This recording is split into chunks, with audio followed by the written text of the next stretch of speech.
Thank you very much, Mr. President. Ladies and gentlemen, good evening. Assalamu alaikum. Lovely to see you all here tonight. We are having a very entertaining night, are we not, with some very interesting things being said from the other side of the house tonight.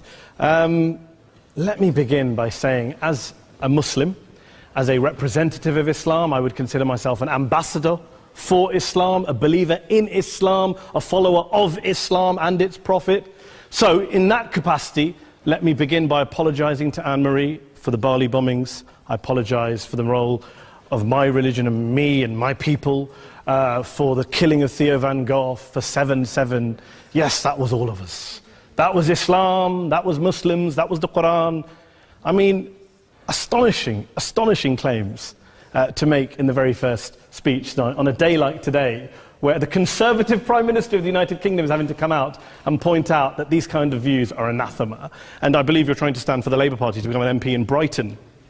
If you do, and you make these comments, I'm guessing you'll have the whip withdrawn from you, but then again, UKIP's on the rise, they'll take you, the BNP, they might have something to say about your views. This is what Mehdi Hassan always does. By the way, just on a factual point, since we heard a lot about the second speaker, about how backward we Muslims all are, on a factual point, you said that Islam was born in Saudi Arabia. Islam was born in 610 AD. Saudi Arabia was born in 1932 AD. So you were only 1,322 years off. Not bad? Not bad start there. Talking of maths, by the way, a man named Al-Khwarizmi was one of the greatest mathematicians of all time, a Muslim, worked in the golden age of Islam. He's the guy who came up with not just algebra, but algorithms. Without algorithms, you wouldn't have laptops. Without laptops, Daniel Johnson tonight wouldn't have been able to print out his speech in which he came to berate us Muslims for holding back the advance and intellectual achievements of the West, which all happened without any contribution from anyone else other than the Judeo-Christian people of Europe. In fact, Daniel David Levering, the author of the Pulitzer Prize-winning historian and author of The Golden Crucible, points out that there would be no Renaissance, there would be no Reformation in Europe without the role played by Ibn Sina and Ibn Rushd and some of the great Muslim theologians, philosophers, scientists in bringing Greek texts to Europe.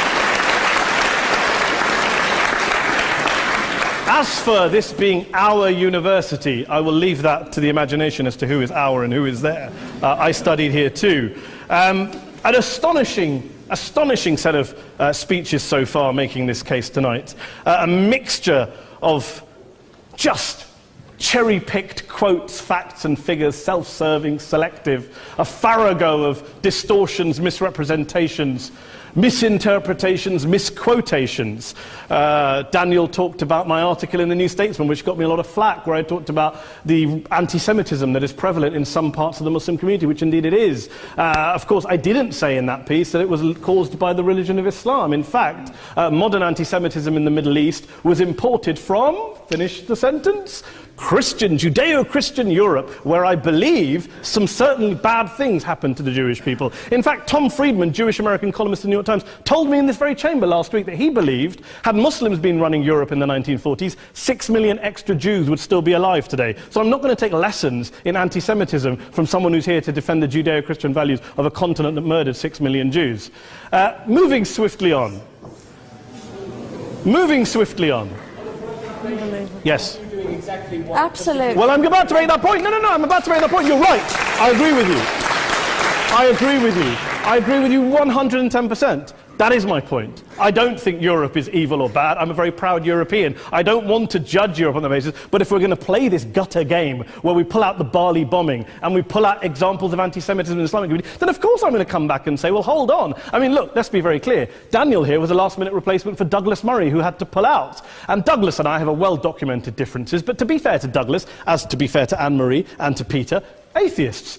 Atheists see all religions as evil, violent, threatening. What the problem I have with Daniel's speech is that Daniel comes here to run this robust defense of Christianity, forgetting that his fellow Christians, people who said they were acting in the name of Jesus, gave us the Crusades, the Spanish Inquisition, the anti-Jewish pogroms, European colonialism in Africa and Asia, the Lord's Resistance Army in Uganda, not to mention countless arson and bomb attacks on abortion clinics in the United States of America to this very day. I would like a little bit of humility from Daniel first before he begins lecturing other communities and other faiths on violence, terror and intolerance.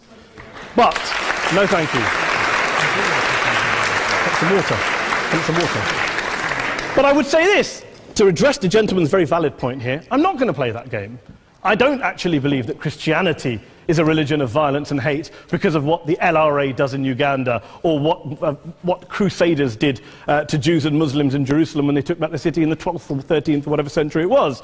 I believe that Christianity, like Islam, like pretty much every mainstream religion, is based on love and compassion and faith. I do follow a religion in which 113 out of the 114 chapters of the Quran begins by introducing the God of Islam as a God of mercy and compassion. I would not have it any other way. I don't follow a religion which introduces my God to me as a God of war, as some kind of Greek God of wrath, as a God of hate and injustice. Not at all. As Adam pointed out, you go through the Quran and you see the mercy and the love and the justice. And yes, you have verses that refer to warfare and violence. Of course it does. This is not a motion about pacifism. I'm not here to argue that Islam is a pacifistic faith. It is not.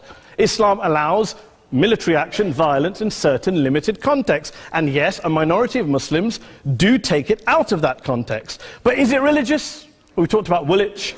Daniel and Anne-Marie have suggested that it's definitely religion that's behind all of this. Well, actually, what I find so amusing tonight is we're having a debate about Islam, and the opposition tonight have come forward. We have a graduate in law, a graduate in modern history, a graduate in chemistry, and you know, I admire all of their intellects and their abilities, but we don't have anyone who's actually an expert on Islam, a scholar of Islam, a historian of Islam, a speaker of Arabic, even a terrorism expert or a security expert or a pollster, let alone to talk about what Muslims believe or think. Instead, we have people coming here, putting forward these views, putting forward these sweeping opinions. Listen to Professor Robert Pape of the University of Chicago, one of America's leading terrorism experts, who, unlike our esteemed opposition tonight, studied every single case of suicide terrorism between 1980 and 2005, 315 cases in total. And he concluded, and I quote, "There is little connection between suicide terrorism and Islamic fundamentalism or any of the world's religions. Rather, what nearly all suicide terrorist attacks have in common is a specific secular and strategic goal to compel modern democracies to withdraw military forces from territory that the terrorists consider to be their homeland." And the irony is, when we talk about terrorism, the irony is that the opposition and the Muslim terrorists, the Al-Qaeda types, actually have one thing in common, because they both believe that Islam is a warlike, violent religion. They both agree on that. They have everything in common. Osama bin Laden would be nodding along to everything he's heard tonight from the opposition side. He agrees with them. The problem is that mainstream Muslims don't. The majority of Muslims around the world don't.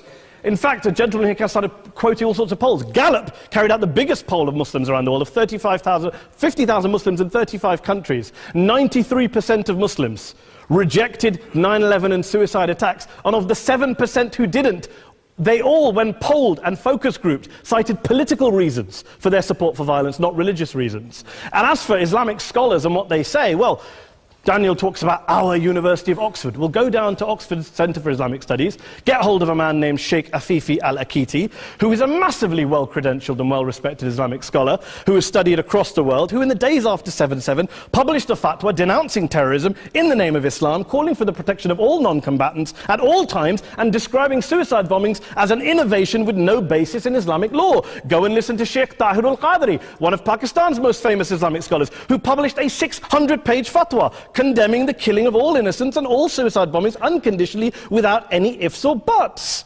There's nothing new here. This is mainstream Islam, mainstream scholarship, which has said this for years. You don't go out and kill people willy-nilly in the high street or anywhere else, on a bus or a mall, based on verses of the Quran that you cherry-pick without any context, any understanding, any interpretation, or any commentary. Point of information. Please. Well, it doesn't happen, apparently. I didn't say it doesn't happen at all. I never said it didn't happen. I don't blame Islam. Yes, it's a very good point. And a lot of us are campaigning against that. And we're campaigning against it in the name of Islam. We're campaigning against it in the name of various interpretations of Islam. Anne-Marie comes and scares us with her talk of Sharia law. I would like to see the book of Sharia law. It doesn't exist. People argue over what Sharia law is. And you empower the extremists by saying there is only one version. You empower them all. I don't believe you took any interruptions, Anne-Marie, so I think you should stay there for a moment. Several countries. Here's what we're dealing with. Here's what we're dealing with. We are dealing, I took your point. Here we are dealing with a 1400-year-old global religion followed by 1.6 billion people in every corner of the world, a quarter of humanity, of all backgrounds, cultures, ethnicities. And yet the opposition tonight wants to generalize, stereotype, smear in order to desperately win this debate. And here's my question, if we're going to generalize and smear. If, okay, people say yesterday's bombers, and we've got to be careful, there's a trial going on, were yesterday's attackers, motivated by Islam? Big debate. I don't believe they were. Let's say they were. Let's say Faisal Shahzad, the Times Square bomber, was motivated by Islam. Let's assume, for sake of argument, that Richard Reeves, the shoe bomber, was motivated by Islam. If Islam is responsible for these killings, if Islam is what is motivating these people, and Islam is therefore not a religion of peace, a religion of war, then ask yourself this question: why aren't the rest of us doing it? Why is it such a tiny minority of Muslims are interpreting their religion in the way that the opposition claim they are? Let's assume there are 16,000 suicide bombers in the world. There aren't. Let's assume there are for the sake of argument. That's 0.001% of the Muslim population globally. What about the other 99.99% of Muslims who the opposition tonight either ignore or smear? The reality is that the rest of us aren't blowing ourselves up tonight. The reality is that the opposition came here tonight not worried about the fact that me and Adam might pull open our jackets and blow ourselves up tonight because we're followers of a warlike warrior religion which wants to take over Europe and Daniel's university. The issue is this. The issue is this. Unless the opposition can tell us tonight, and Peter Atkins is here, one of our great atheist intellectuals, can tell us tonight, can answer this question tonight: why don't the vast majority of Muslims around the world behave as violently and aggressively as a tiny minority of politically motivated extremists? Then they might as well give up and stop pretending they have anything relevant to say about Islam or Muslims as a whole. Ladies and gentlemen, let me just say this to you. Think about what the opposite of this motion is. If you vote no tonight, think about what you're saying the opposite of this motion is. That Islam isn't a religion of peace, it's a religion of war, of violence, of terror, of aggression. That the people who follow Islam, me, my wife, my retired parents, my 6-year-old child, that 1.8 million of your fellow British residents and citizens, that 1.6 billion people across the world, your fellow human beings, are all followers, promoters, believers in a religion of violence. Do you really think that? Do you really believe that to be the case? They say that in the Oxford Union, the most famous debate was in 1933, when Adolf Hitler looked out for the result of the King and Country motion, where they voted against fighting for King and Country, and Hitler was listening out for the result. Well, tonight, 80 years on, there are two groups of people around the world who I would argue are waiting for the result of tonight's vote. There are the millions of peaceful, non-violent, law-abiding Muslims both in the UK, Europe, Asia, Africa and beyond, who see Islam as the source of their identity, as a source of spiritual fulfillment, of hope, of solace. And there are the phobes, the haters, the bigots out there who want to push the clash of civilizations, who want to divide all of us into them and us and ours and their. Ladies and gentlemen, I urge you all not to fuel the arguments of the phobes and bigots. Don't legitimize their divisions. Don't legitimize their hate. Trust those Muslims who you know, who you've met, who you hear, who don't believe in violence, who do want you to hear the peaceful message of the Quran as they believe it to be taught to the majority of Muslims, the Islam of peace and compassion and mercy, the Islam of the Quran, not of Al-Qaeda. Ladies and gentlemen, I beg to propose this motion to the House. I urge you to vote yes tonight. Thank you very much for your time.